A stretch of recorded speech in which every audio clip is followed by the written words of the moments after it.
Yeah, Sea of Thieves was not a great game at the beginning, and it let many people down after amazing trailers, all the promises that were not kept.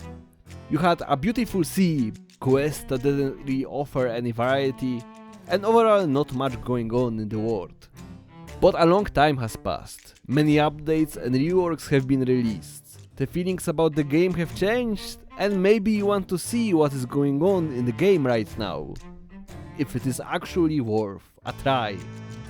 So, let the adventure begin. Sea of Thieves is an open world action adventure game where you are a pirate and your only goal is to gain money. You can do it by performing various tasks, but about that we will talk later. First of all, I can easily say that Sea of Thieves is one of the prettiest games out there, and it already has 3 years on its back. Although I can admit that I am a sucker for stylized graphics. I don't think that the visuals will age for at least the next 10 years, and if they do, I will be amazed. Water is one of the prettiest things I have ever seen. Models look stunning, and islands with all the flora and fauna are fantastic, just filled with various elements. It's nothing super lush, but enough to satisfy you. All the models and the characters are not over detailed, all of it has this nice light fantasy feeling with stylizing. Special effects are really great, and the sea battles or monsters just look super good. Not to forget about great weather effects, and there are some great storms out there. There are different biomes, and here is my only complaint. You have different regions, but in reality you have a beautiful blue sea, green sea, and lava region with volcanoes, geysers, and flying flaming meteorites. And that's practically it. What is here is great, but I wish we had more biomes with gameplay differences, just like volcanoes. Some ice or jungle region would be very nice and overall improve the game to another level.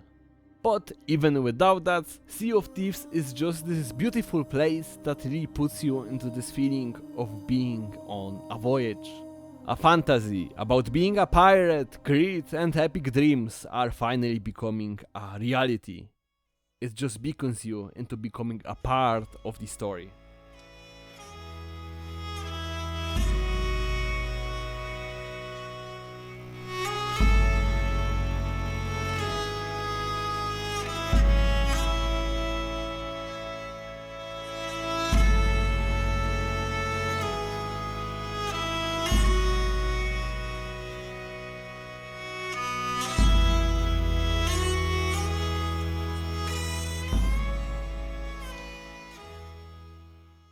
So, what is the point of Sea of Thieves? To be honest, other than gathering gold, there really isn't. The main objective is to get rich, and how you do it is up to you to decide. And what is gold really for? For cosmetics, and only for that. You don't have any armors, items or weapons that you can aim for, because everyone is equal from the very beginning. The only difference between a player that just started and the veteran with over 1000 hours is the experience, and some people don't really get better with time. So, you don't have to worry that other players will suddenly one-shot you from nowhere while being almost invincible. Every player has the same stats and has the same access to inventory as you, but we all know that the most important thing in games is swag. So you get rich and buy the most prestigious swords, hats, jackets, ship parts, everything there is to buy. But how do you do that? In Sea of Thieves, there are multiple trading companies that you will perform tasks for. Each has different types depending on the company. Practically all of them are: bring me an item, here is how and where to get this. Besides gold, you also get reputation for a trading company. That unlocks you new cosmetics, but also a better and more profitable types of quests. So with time you can get more and more money with that particular trading company. The first trading company you will meet will probably be gold hoarders. They will buy all the shiny things and chests that you have, cause they are very greedy. They focus on voyages covering maps with access or symbol riddles that require you to perform certain tasks in specific places on an island. They are not really hard, and the only problem with them is finding a goddamn place on the island itself, because sometimes they can be really unspecific or misleading on where it actually should be. But overall it is a nice way to get money, cause chests that you dig out can sometimes be pretty valuable. You also have vaults where you have to gather torn pieces of the map to find a key to a hidden place filled with chests and gold. They are a steady income, but nothing that will get you rich very quickly. You need to invest some time to get real profits, but it is not a really hard one to do. Second one is Order of Souls, and they focus on killing skeletons. They want you to kill a certain captain, set of captains, or sink a ship. You basically become a pirate bounty hunter. They will be happy to buy all the scars you get from killing meatless captains or sinking ships. They are pretty weird and have all sorts of weird rituals and occultic shit, but they pay gold. You get a lot of them, but many of them are really cheap and you really won't get much from killing skeletons on land. But throughout traveling the world, you will get a lot of side voyages by exploring sunken ships or finding letters in a bottle and more.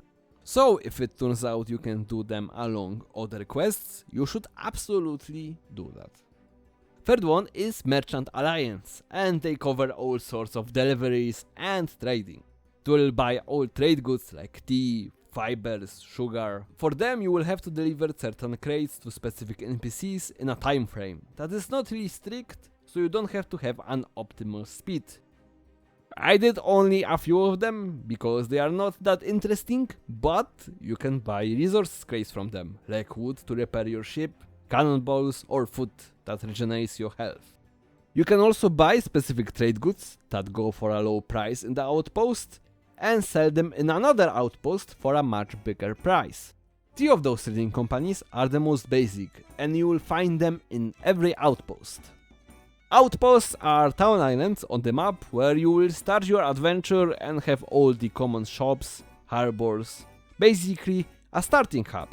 A point for your adventures where you can sell all the things, buy items and get new voyages. But it is not a safe zone, so other players can still kill you and sink your ship while you are buying or selling loot. You also have the Hunter's Call, and they don't have any voyages to give you, but they will be happy to buy any meat, fish that you can hunt. They are your white hunters and you can only find them on small isolated sea posts. On islands you have different animals that you can hunt, but there is also fishing, and there are probably players that only fish. To be honest, prices for some of the fishes can be on par with the best chests in the game. You can find different ones depending on the water, time of day, weather, the bait, so if you like such things, this game is surely for you. If you like more exciting things, they also pay for Kraken and Megalodon meat. 2 monsters that can randomly attack while you are at sea. But remember that they will give you a lot more money if you cook it before turning it in. Sea dogs are not on the open map because they represent the arena.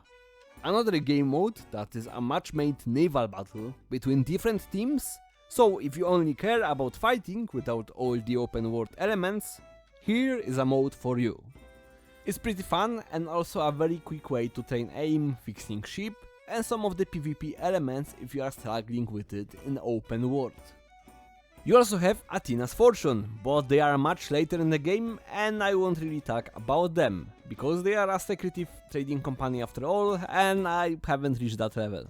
Last one, and my personal favorite, is Reaper's Bones. And why I love them so much. Because all they do is being a big piece of shit to other players. They don't have any voyages, but they will buy everything from you and reward you for killing other players and stealing their emissary flags. And what exactly is an emissary flag, you ask? When you reach rank 15 with a trading company, you can pay money and have access to becoming an emissary. Then you wear an emissary flag and have emissary grade that can improve by performing tasks that represents the company. For example, gathering chests with gold hoarders. With every level, up to maximum of 5, you gain a reward multiplier. And with maximum level, you get 2.5 multiplier for your items. So you can get super rich super quickly if you gather a bunch of items for a certain trading company. The problem is that you risk a lot by maximizing your income. You don't really want to sell anything without the best multiplier, but the emissary grade doesn't level instantly. So you risk your loot being taken by other players and it will rise the longer you play. And this is where the Reapers come in, trying to steal all your loot. They get emissary bonuses for stealing other players' stuff, stinking ships and killing players. Because you can sell everything you have with the multiplier, skulls, chests, shiny items, trading goods, for a better price, while for example you will only get the multiplier for chests and shiny items as Gold Hoarder's emissary. Reapers can also sell your emissary flags and they go for a nice price, up to 10,000 at max level. Although there is only one place on the map where you can sell things to Reaper's bones, which can be pretty risky, cause it is very obvious where you will go next. So why isn't every server filled with Reapers trying to kill each other, do quests and become rich as fast as possible? And here comes the PvP aspect. There is one very important thing that I should actually explain at the very beginning. Before really playing the game, you should find yourself a friend. Sea of Thieves is a very relaxing game. Oi mate! You want some Marauders? You know, 300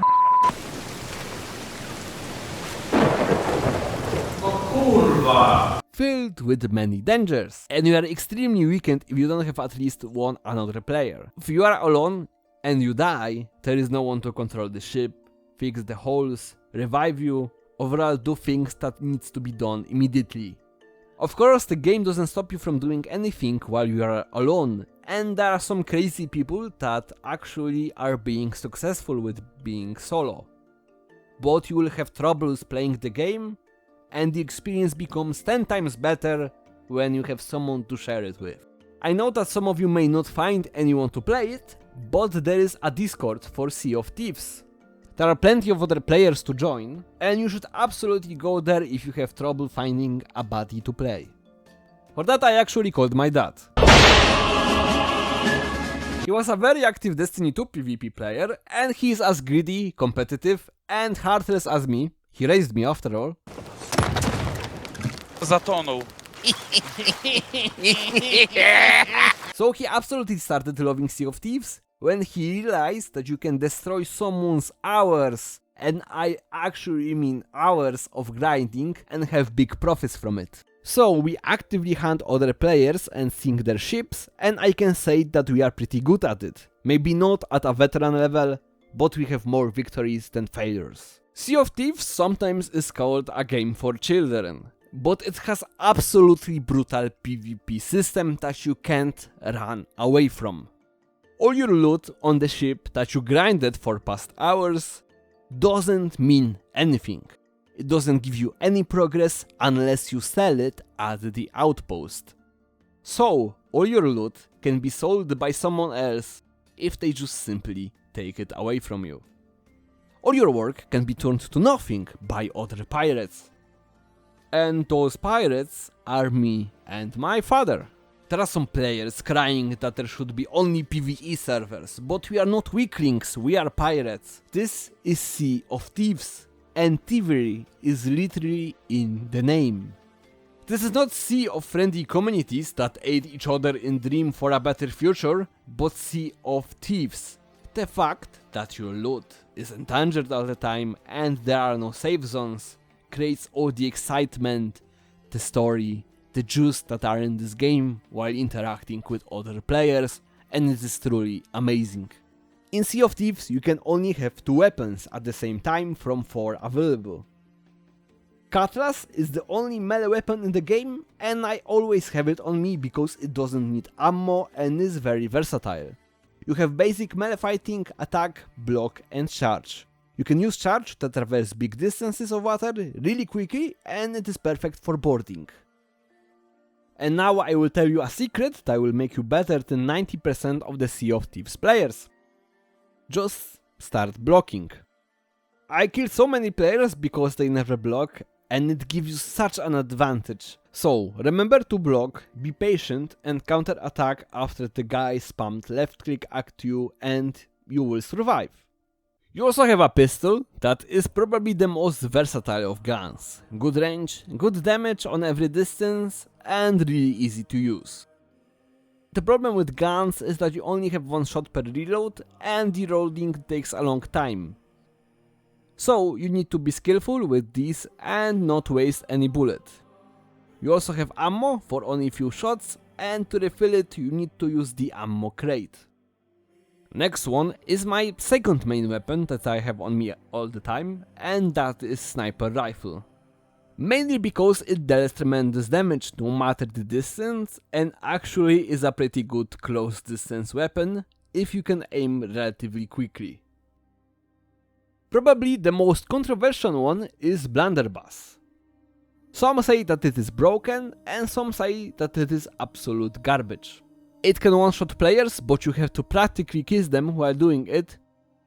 Blunderbuss is probably the worst case of stereotypical shotgun I've ever seen, and it deals almost nothing if you are farther than an arm's reach. You practically need to corner the enemy or surprise him, because if he is mobile enough, some of the shrapnel won't hit him. If you want, you can have two weapons at the same time, but I never felt comfortable with it. I know some people that play like this, so nothing really stops you, just play the way you want. Weapons are really important, but the most vital thing is your ship. Before sailing, you need to choose one out of three types. The first one is sloop, for maximum of 2 players. It only has one mast, one cannon on each side and is the smallest one. The next one is brig for 3 players, 2 cannons on each side and 2 masts. The last one is galleon, which has 3 masts but 4 cannons on each side and has an additional floor under the ship. Based on that, you would think that galleons are the best ships and superior in PvP, but that is not actually the case. First of all, you need to manage your ship pretty heavily. You need to steer it, set sails in the right direction, fix holes. You also can't see anything in the 2 bigger ships, so you usually need someone in front of the ship to guide you. So managing the ship can be pretty time consuming and requires multiple people with good communication. In sloop, one person can manage the ship on his own, while the other person focuses on offense, onboarding and more. Also, the ships doesn't really have a health system. They cannot get destroyed, just sink from all the water accumulated from the holes. So if you get hit all the time but have enough planks to close the gaps and also bucket the water quickly, your ship can go on forever. And in this game, the bigger the ship, the faster it sinks. It turns out that it is much harder to sink a sloop than a galleon. Sea of Thieves is also a very item heavy game. You have limited space for your cannonballs, food, planks on you, so you constantly need to run between barrels filled with the equipment. On sloop everything is close, so you can easily get the job done, and it's not the same with the other ships where you have to travel some distances to achieve the same result. Speed of the ship is also very important. So for example, galleon is the fastest out of 3 when it sails with the wind, but the slowest when it goes against it. Brig is the fastest when the wind is hitting from the side. Sloop is the best when the ship sails against the wind.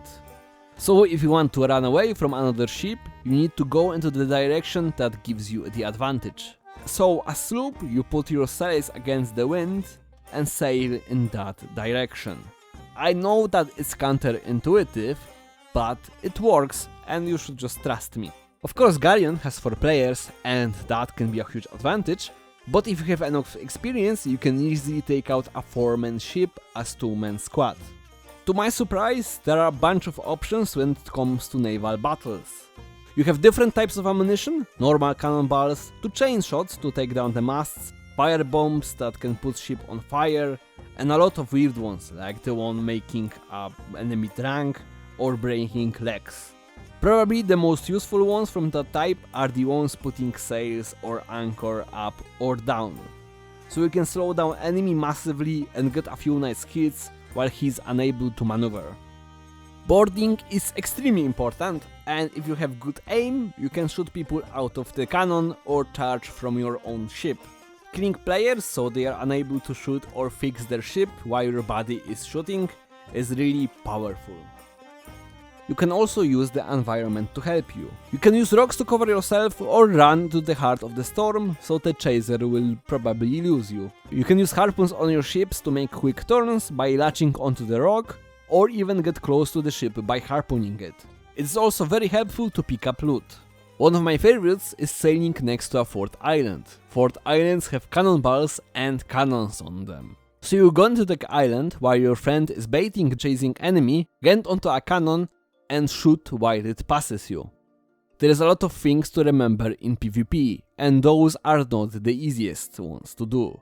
But it is also the most fun in Sea of Thieves. The combination of mechanics, ease of use and stakes created by loot is just brilliant, and I highly recommend to try it out. You don't need to grind PvE for several hours or anything to start PvPing. You can do it from the first minute of the game. It can be hard, but it is so rewarding when you finally get at some level of skill. Of course, there are also some other events in Sea of Thieves that can really help in getting quickly into PvP battles and PvE. First one are monster battles with Kraken or Megalodon that happens randomly. They're not really hard and they get you some loot. I feel like there is much of a wasted potential, and I hope that they will expand the monsters and what they can do as a living part of Sea of Thieves. Next one are forts events. There are a few types of them and you can distinguish them by the type of skull on the sky.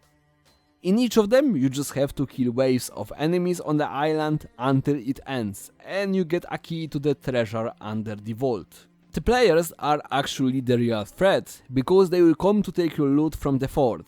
It is fun, but in reality the best experience is when you join in after others did most of the work and you just kill them. You also have to actively defend it from other players. Then you just need to quickly grab the stuff and run away before they come back after respawning in another outpost. Next ones are the fleets, and you can find them by big clouds in the shape of a ship. In them you have to fight 3 waves of enemy ships, sloops or galleons controlled by AI. Single galleon or sloop is not really scary, but few of them at the same time can quickly destroy your ship.